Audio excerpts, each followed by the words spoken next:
Halo anak-anak kami seluruhnya, salam sehat, salam sains, dan salam SD.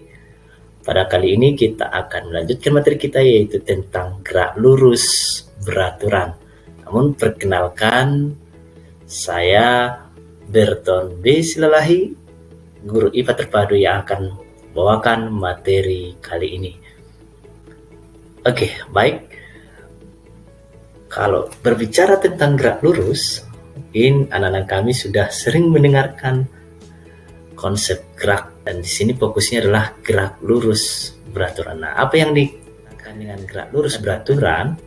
Bahwa gerak yang dialami suatu benda dengan kecepatan tetap atau konstan. Nah, kecepatan tetap atau konstan artinya nilai dan arahnya tidak berubah.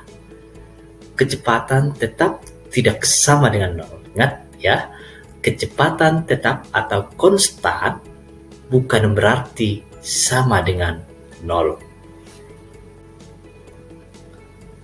Berikut rumus dari gerak lurus beraturan, di mana V sama dengan S per T. Mungkin sebelumnya kita sudah membahas tentang konsep kelajuan dan kecepatan. Nah, di sini juga berlaku, namun ingat konsep gerak lurus beraturan.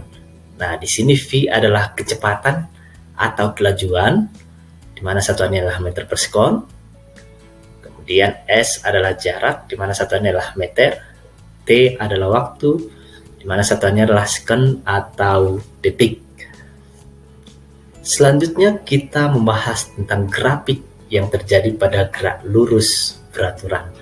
Nah, graf yang pertama, hubungan antara kecepatan dengan waktu. Bisa kita lihat di mana garis vertikalnya adalah kecepatan, garis horizontalnya adalah waktu. Nah, kita lihat kembali rumus kecepatan atau rumus GLB, yaitu V sama dengan S per T. Ingat, di dalam konsep GLB bahwa kecepatannya konstan. Kita lihat garis biru yang menandakan bahwa garisnya mendatar dalam waktu yang ditempuh sekian detik atau sekian menit atau sekian jam, kecepatannya tetap.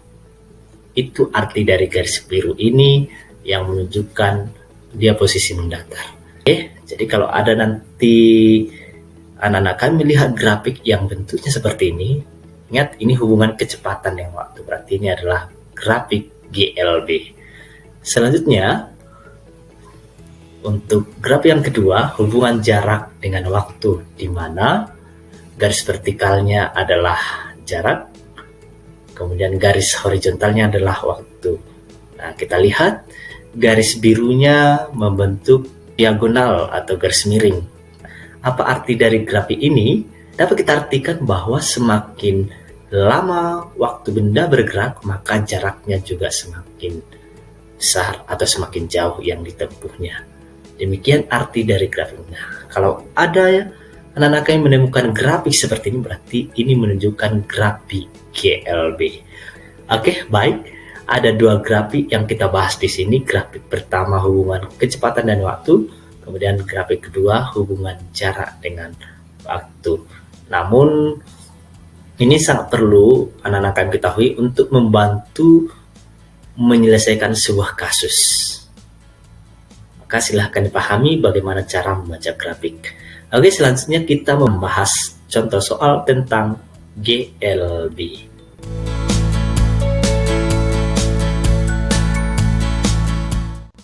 Contoh soal 1. Sebuah mobil bergerak dengan kelajuan konstan 20 meter per sekon jika mobil menempuh jarak sejauh 1 km. Lamanya mobil tersebut melaju. Nah, kita tuliskan atau apa yang diketahui dari soal. Baik, yang diketahui besaran kelajuan konstan. Apa simbol kelajuan konstan? Yaitu V, ya betul ya. Menempuh jarak sejauh kilometer. Nah, apa simbol dari jarak? Ya betul, yaitu S sama dengan 1 km.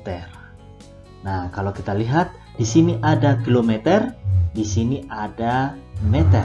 Nah, harus kita dikonversikan ke salah satu besaran. Jadi harus sama-sama. Kalau dia kilometer harus sama-sama kilometer.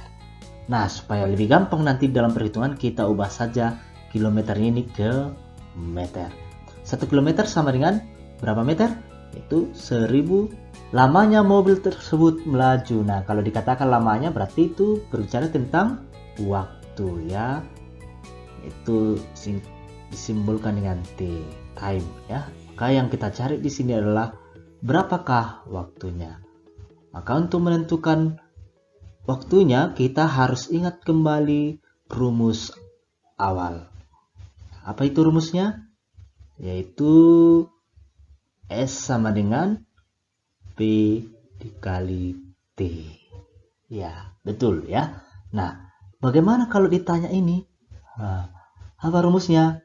Maka untuk menentukan T, rumusnya adalah S per P. Nah, untuk menentukan nilainya, kita cari dari rumus T sama dengan S per P. Nilainya sudah ada, yaitu 1000 meter per 20 meter per sekon. Kira-kira berapa nilainya? Coret sa. Kita coret ini sa. Berarti ini sisa 50. Ini meternya juga kita coret ya. Maka kita dapat hasil airnya 50 sekon.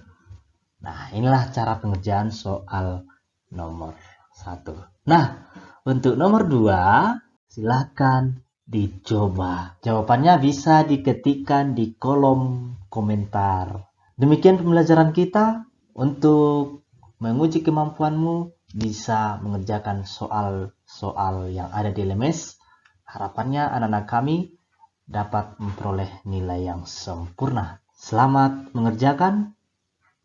Metenget, hati-hati, teliti, dan menggenggam untuk mendapatkan jawabannya. Salam SFD.